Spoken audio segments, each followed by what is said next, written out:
pagkakataon ay mapapanood sa isang pelikula ang Grammy Award-winning R&B artist na si Rihanna. This multiple platinum-selling native of Barbados plays the role of crewmate and a weapons specialist in the action-packed sci-fi naval war film Battleship. Why Battleship for your movie debut?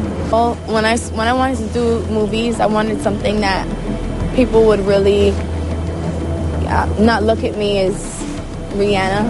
I wanted them to look at me as the character that I was playing, and so when Battleship came around, I thought it was the perfect role to start. You're so fit for the role, Rihanna. Did you have to? How do you maintain that kind of body? Thank you. Any beauty secrets or beauty regimen? Workout, diet? I think yes. When I was training for the film, I did a lot of physical training.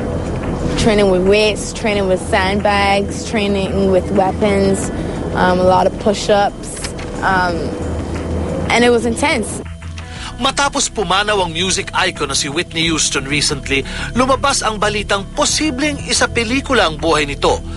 Payag kaya si Rihanna na gampanan ng role ng namayapang singer?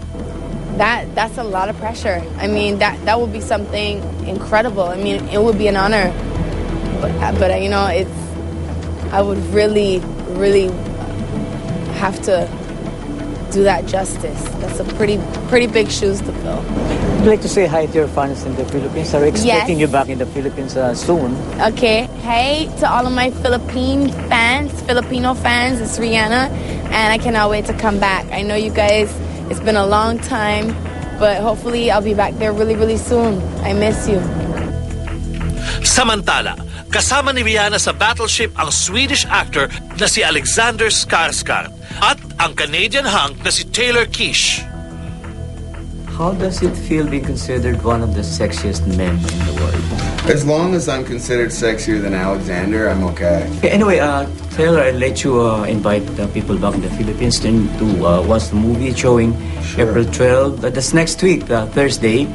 Anything you want to say to your fans back in the Philippines? Hello, everyone in the Philippines. I'm Taylor Kitsch. This is... My name is Alexander Skarsgård. And we are in Battleship.